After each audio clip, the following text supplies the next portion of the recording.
अगर मैं मौलाना मसूद अजहर के बारे में जुनून भरूं, उसके विरोध में जुनून भरूं और आपको उकसाऊं और आप में से कोई जाकर मेरा समर्थन करे और उसमें से आप जाकर अगर आप उस आतंकवादी को मारते हो तो उसमें मेरा कोई कसूर नहीं है।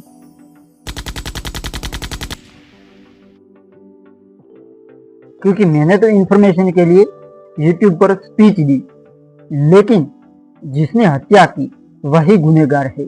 मेरा कहने का मतलब ये है कि यही स्ट्रेटेजी होती है आतंकवादियों की, जिसमें नेटवर्क का मैनेजमेंट कोई और करता है, पूरा प्लान कोई और बनाता है, योजना को अंजाम देने के लिए फंड कोई और देता है, ट्रेनिंग कोई और देता है, और मारने वाले भी कोई और होते हैं, जिसके कारण ये लोग पकड़ना उनको किसी भी सरकार या खुफिया एजेंसी के पास कोई स्ट्रॉन्ग एविडेंस नहीं होते हैं, और यही मजबूरी होती है किसी भी सरकार की। और इसको कहा जाता है hidden strategy for terrorism activities. और इसी तरह कई आतंकवादी संगठन काम करते हैं।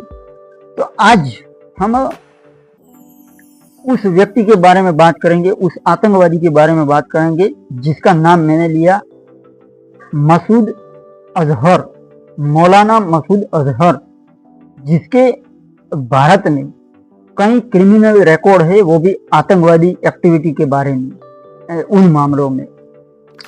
तो ये आदमी तब चर्चा में आया जब भारत ने जो सिंदूर एयर स्ट्राइक मिलिट्री ऑपरेशन को अंजाम दिया और उसमें मौलाना मसूद अजहर की 10 रिश्तेदार और फैमिली के लोग, इर्द गिर्द वाले लोग मारे गए। लेकिन तब भारत की इस ऑपरेशन का प्लस पॉइंट होता अगर मौलाना मसूद अजहर मारा जाता।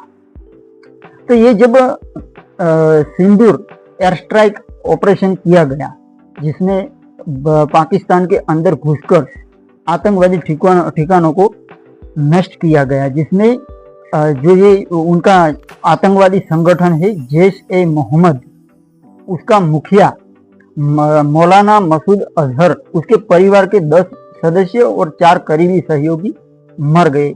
उसके बाद ये चर्चा में आया और उसकी कहानी आज मैं आपके सामने प्रस्तुत करूंगा।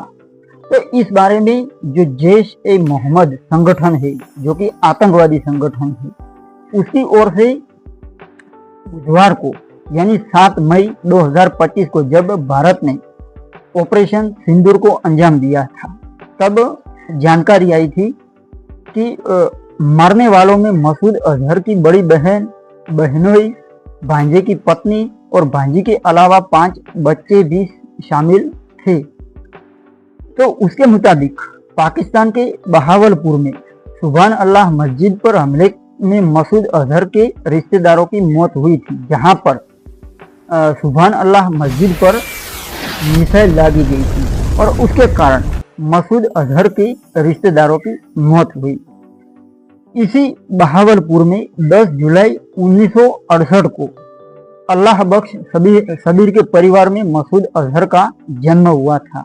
अजहर के पिता सबीर बहावलपुर के गवर्नमेंट स्कूल के अंदर हेडमास्टर थे और ये एक हेडमास्टर का बेटा था जो कि आतंकवादी गतिविधियों से जुड़ा। बाद में भारत का होम डिपार्टमेंट है, उसकी ओर से 7 मार्च 2024 को एक मोस्ट वांटेड की लिस्ट जारी की गई थी, जिसमें मौलाना मसूद अजहर का नाम नंबर 1 पर था टेररिस्ट के नाम में।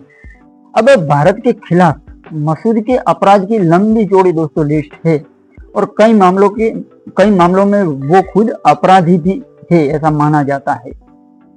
इन मामलों में अगर 2-3 उनके अंजाम की योजनाओं को दिया उसकी बात करें तो 1 अक्टूबर 2001 को श्रीनगर में तत्कालीन जो जम्मू कश्मीर राज्य की विधानसभा कॉम्प्लेक्स है उस पर हमला किया था इस लीडर के नेतृत्व में, इस टेररिस्ट लीडर के नेतृत्व में, जिसमें 38 लोगों की मौत हुई थी।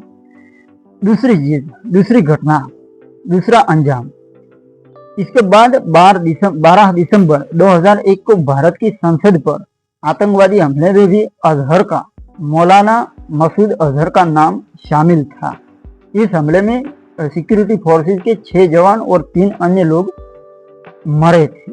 जवान शहीद होता है और साधारण नागरिक मरता है। अब पुलवामा अटैक में जो 40 जवान हमारे शहीद हुए थे, उसके बाद एयर स्ट्राइक की गई थी, तो इसमें मसूद अजहर का क्या भूमिका थी उसकी? तो मसूद अजहर पर पुलवामा हमले का भी आरोप लग चुका है। उसका हाथ था उस हमले के पीछे, जिसमें सिक्योरिटी फोर्सेस के 40 जवानों की मौत हुई थी।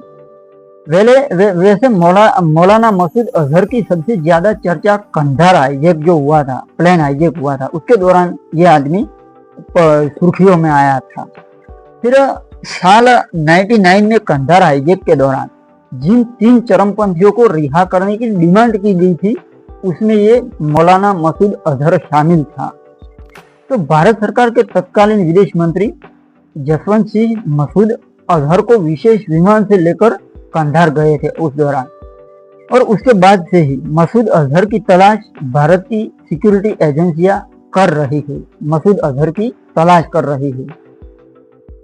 अब मसूद अजहर की पहचान भारत में कैसी है उसकी बात करें तो भारत में इस संगठन को बैन किया गया है, जिसका नाम है जैश-ए-मोहम्मद। इस संगठन को बैन कर दिया गया है। फिर भारत सरकार लगातार ये दावा भी करती रही है कि इस संगठन का, इस आतंकवादी ग्रुप का कार्यालय पाकिस्तान के पंजाब के बहावलपुर में है। ऐसा दावा भारत सरकार करती रही है। ये भी एक कारण माना जाता है कि भारत ने पहली बार पाकिस्तान की सीमा में, पाकिस्तान की बॉर्डर पार करके पाकिस्तान के अंदर 100 किलोमीटर घर में घुसकर जाकर हमला किया था। भारत कई बार पाकिस्तान से मसूद अजहर को भारत के हवाले करने के लिए कह चुका है दोस्तों, लेकिन पाकिस्तान हमेशा से उसके पाकिस्तान में न होने का दावा करता आया है। ये वास्तविक हकीकत है, जिसमें मैंने बताया कि पुलवामा अटैक में इसका क्या रोल था।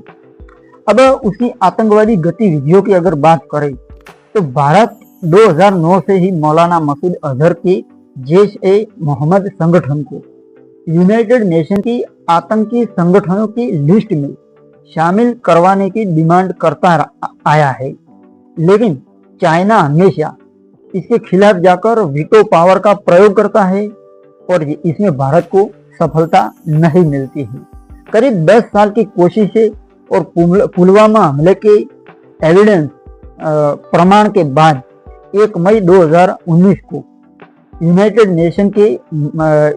नेशन ने मौलाना मसूद अजहर को उसके संगठन जैश-ए-मोहम्मद को आतंकी संगठन घोषित किया था, जिसको लेकर पाकिस्तान ने यूनाइटेड नेशन का जो सिक्योरिटी परिषद होता है, उसकी प्रतिबंध समिति होती है, उस पर सवाल उठाया था।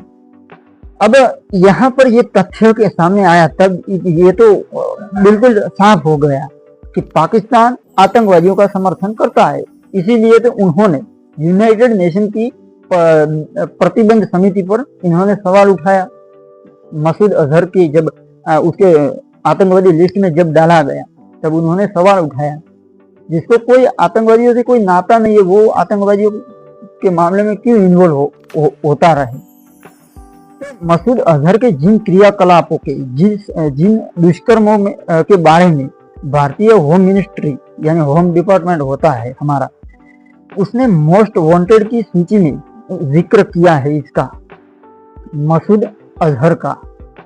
तो हमारी होम डिपार्टमेंट, होम मिनिस्ट्री के मुताबिक अजहर की लीडरशिप में जैश-ए-मोहम्मद आतंकवादी गतिविधियों के लिए व्यापक भर्ती अभियान चलाता है और युवाओं को भारत के विरुद्ध कार्यवाही करने के लिए उकसाता है। मैंने आगे बताया उसी तरह कि मैं स्पीच देता हूँ उसके खिलाफ, आप जाकर उसको कल को मारते हैं तो उसमें मेरा कोई कसूर नहीं है।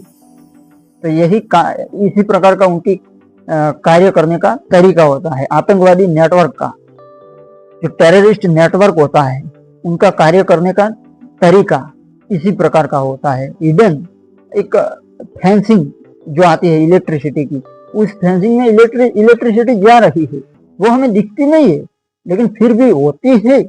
अगर हम टच करते हैं तो महसूस जरूर होती है। तो इसी तरह आतंकवादियों का भी यही चीजें होती है। तो करीब 10 साल की कोशिशों के बाद ये सब कुछ भारत ने साबित करके मोस्ट वांटेड की सूची में डाला है इसको।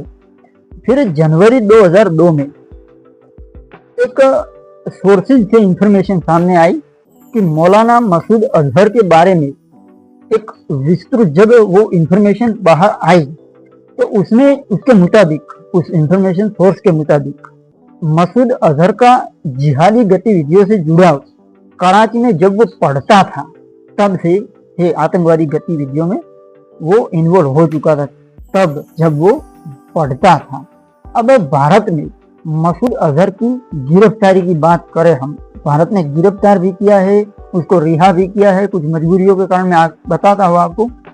तो उस सोर्सेज के मुताबिक मसूद अजहर ने भारत में एंट्री किस तरह से की थी, वो अगर बात करें तो बॉर्डर लाइन पार करते हुए उसने एंट्री भारत में नहीं की थी, बल्कि उसने जनवरी में 94 में ढाका यानी बांग्लादेश से जो दिल्ली में फ्लाइट आती है उसके द्वारा वो भारत में आया था। भारत में आया, उसके बाद कुछ दिनों तक दिल्ली के नाम बहुत प्रसिद्ध होटलों में ठहरने के बाद मसूद पहले देवबंद और फिर कश्मीर तक पहुंचा, जहां से 10 फरवरी 1994 को भारतीय सिक्योरिटी फोर्सेज ने मसूद को हिरासत में लिया। फिर मसूद के जब गिरफ्तारी हुई उसके 10 महीनों के भीतर ही आतंकवादियों ने दिल्ली में कुछ विदेशियों को किडनैप किया और उन्होंने डिमांड रखी कि हम फॉरेनर्स को, विदेशियों को छोड़ देंगे अगर आप मौलाना मसूद अजहर को हमारे हवाले करते हो तो, ऐसी डिमांड रखी। लेकिन ये मुहिम उनकी सफल नहीं हो पाई क्योंकि उत्तर प्रदेश और दिल्ली पुलिस सहारनपुर से जो किडनैप किए गए थे विदेशियों को उनको छुड़ा लिए थे, जिसके कारण वो रिहा नहीं हुआ मौलाना मसूद अजहर। फिर 1 साल बाद हरकत उल अंसार ने फिर कुछ विदेशियों का अपहरण करके उन्हें छुड़ाने की कोशिश की, लेकिन उसमें ये प्रयास भी नाकाम रहा, असफल रहा। इसके बाद से 99 में रिहाई जब तक हुई तब तक उसको, मौलाना मसूद अजहर को जम्मू कश्मीर की जो कोट बलवाल जेल है उसमें रखा गया था। उस समय वहां पर कश्मीर से गिरफ्तार हुए कश्मीरी, अफगानी और पाकिस्तानी आतंकवादियों की एक पूरी टोली उसकी उस बलवाल जेल के अंदर कैद थी। अब इसमें आतंकवादी संगठन हरकत उल मुजाहिदीन के श्रीनगर में कमांडर कहे जाने वाले, उनका नाम है सैफुल्लाह खान, और उसके 2 सगे चरमपंथी भाई वो भी उस बलवाल जेल में शामिल थे। अब बात करते हैं कि मौलाना मसूद अजहर का आतंकवादियों पर कितना प्रभाव है। वैसे तो वो स्पीच देते हैं जिहाद के बारे में और युवाओं को उकसाते हैं और प्रेरित, इंस्पायर करके ऐसे हमले करवाते हैं, ऐसी योजनाओं को अंजाम देते हैं। तो श्रीनगर में जो सोर्सेज होते हैं वहां से इंफॉर्मेशन मिली थी कि जुबैर अहमद से, वहां के जुबैर अहमद से बातचीत से पता चला कि सैफुल्लाह ने दावा किया था कि मसूद अजहर ने जेल में रहने के दौरान कुछ बातों का जिक्र किया था और मौलाना का काम एक ही था, बस भाषण देना। उन्होंने बंदूक कभी नहीं उठाई थी, किसी को मारा भी नहीं था। वो जिहाद की विचारधारा को, माइंड सेट को प्रचार करते थे, उस पर भाषण देते थे। ये उनका काम होता है। दूसरों के कंधों पर बंदूक रखते हैं और फिर ट्रिगर दबाते हैं, ये आतंकवादियों का काम होता है। वो खुद एक कोई क्रिमिनल रिकॉर्ड ही नहीं होता है उनका। इसके कारण जो खुफिया एजेंसी होती है, सरकारी न्यायालय होते हैं, वो गुमराह हो जाते हैं कि भाई इसने किसी को मारा नहीं है, किसी को नुकसान नहीं पहुंचाया है, तो फिर इस पर आरोप किस बात का। और उनके पास बिगड़े हुए वकील भी तो होते हैं ना। ये होती है दोस्तों जी। लेकिन जब ढेके पर लात पड़ती है ना, तब पोपट की तरह चोंच फूलने लगती है। आतंकवादियों के साथ कभी भी कानून से पेश नहीं आना चाहिए, उनके साथ ढेके पर लात मारनी चाहिए। और इस तरह दोस्तों टॉर्चर किया भी जाता है आतंकवादियों को, लेकिन लीडर को नहीं किया जाता है टॉर्चर। जो बंदे आते हैं मारने के लिए उनको टॉर्चर किया जाता है। जो 26 लोगों को मारने के लिए 3 लोग पहलगाम में घुसे थे और मारे थे, उनको मारा गया, उनके लीडर को नहीं मारा गया। तो सैफुल्लाह के मुताबिक मौलाना अजहर के भाषण का वहां मौजूद सभी आतंकवादियों पर जबरदस्त असर होता था। जैसे हमारे यहाँ मोदी के भाषण का हम पर जिस प्रकार का पॉजिटिव प्रभाव पड़ता है, उस प्रकार का प्रभावक भाषण शैली उनकी होती है। और साइकोलॉजिकल गेम भी खेलते हैं वो लोग तजुर्बे से ही डिसीजन आप लेते हैं, तजुर्बे से वो काम लेते हैं। तो इसी तरह उनका जबरदस्त भाषण की असर होती थी उनकी। हालांकि जुबैर अहमद ने अपनी रिपोर्ट में इस बात का जिक्र किया था कि मौलाना के यूट्यूब पर मौजूद जो क्लिप्स थे वो भारत के खिलाफ भड़काने वाले थे। वो सारे के सारे यूट्यूब क्लिप्स एक बातचीत के दौरान पता चला था कि पाकिस्तान में प्रतिबंध के बावजूद, बैन लगा हुए होने के बावजूद जैश ए मोहम्मद की कुछ हरकतें नजर आई थी, जिसके बारे में कहा जाता है कि उन्हें पाकिस्तानी खुफिया मैकेनिज्म की मदद मिलती रहती है। हथियार भी वही से मिलते हैं। कोई हथियार प्राइवेट आदमी हथियार नहीं बना सकता, कोई गवर्नमेंट ऑफिशियल संस्था या कंपनी ही हथियार बना सकती है। लेकिन इसका कोई प्रमाण या सबूत नहीं है कि पाकिस्तान का खुफिया मैकेनिज्म आतंकवादियों को सपोर्ट करता है या नहीं। इसका कोई सबूत नहीं है, एविडेंस नहीं है। अब साल 99 में कंधार कांड जो हुआ, उसके बाद मसूद अजहर ने अफगानिस्तान में तालिबान की मदद से जैश ए मोहम्मद संगठन बनाया। फिर 2-3 साल बाद पाकिस्तान में उन्हें गिरफ्तार कर लिया गया और उनके संगठन पर बैन लगा दिया गया। और अभी तक, आज तक कोई नेता ऐसा नहीं दिखा जिसने खुलेआम या दबे छिपे तौर पर भी मसूद अजहर के हक में कभी कोई बात कही हो।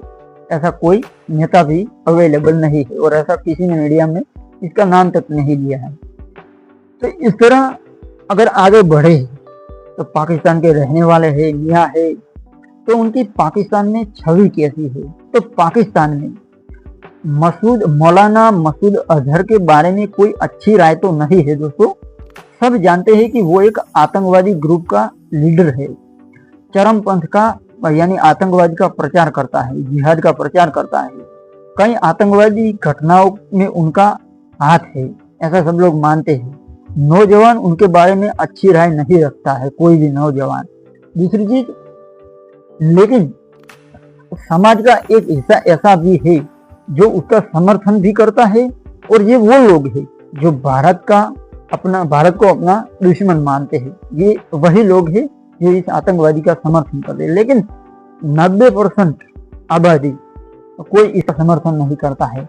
वैसे मौलाना मसूद अजहर को पब्लिक तौर पर कम देखा गया है, पब्लिकली वो नहीं आता है। अब हाफिज सईद की तरह पाकिस्तान की मीडिया में मौलाना से जुड़ी सुर्खियां नहीं दिखती है, जैसे कि हाफिज सईद की सुर्खियों में रहता है। उसी तरह ये मौलाना साहब, मियाँ साहब नहीं आते हैं। तो बीते 20 सालों के दौरान 2 बार ही मौलाना मसूद अजहर की पब्लिक मौजूदगी की चर्चा हुई है। 20 साल में सिर्फ 2 बार ही, बहुत दुर्लभ है दोस्तों ये चीज, क्योंकि ये लोग अपना प्राइवेट लाइफ जीते हैं और अपना काम करते हैं। अच्छा तो नहीं करते हैं, लेकिन काम करते हैं। तो इस बारे में आसिफ फारूकी ने बताया था कि कराची में एक जलसे में, एक दावत में मौलाना नजर आए थे। मौलाना मसूद अजहर एक दावत में नजर आए थे और इसके बाद मुजफ्फराबाद की जिहादी तंजीमों की कॉन्फ्रेंस में उन्हें देखा गया था। तो ये थी कहानी मौलाना मसूद अजहर। उसका नाम यार मैं तो भूल जाता हूँ, मियाँ का, मौलाना मसूद अजहर, जिसकी कहानी मैंने सुनाई। उनका आतंकवादियों पर कितना प्रभाव है, वो लोग किस तरह से काम करते हैं, और भारत ने जो सिंदूर एयर स्ट्राइक मिलिट्री ऑपरेशन किया उसमें उनके करीबी और फैमिली के 10 लोग मारे गए। ये भारत की सेना के लिए और भारत के लिए प्लस पॉइंट था बदले का। दूसरी चीज, अगर इसकी जगह मौलाना मसूद अजहर मारा जाता तो भारत की सेना, भारत की सरकार और भारत के नागरिकों को बहुत आनंद होता कि एक रावण मरा। तो दिल की गहराइयों के साथ आपका बहुत बहुत धन्यवाद दोस्तों।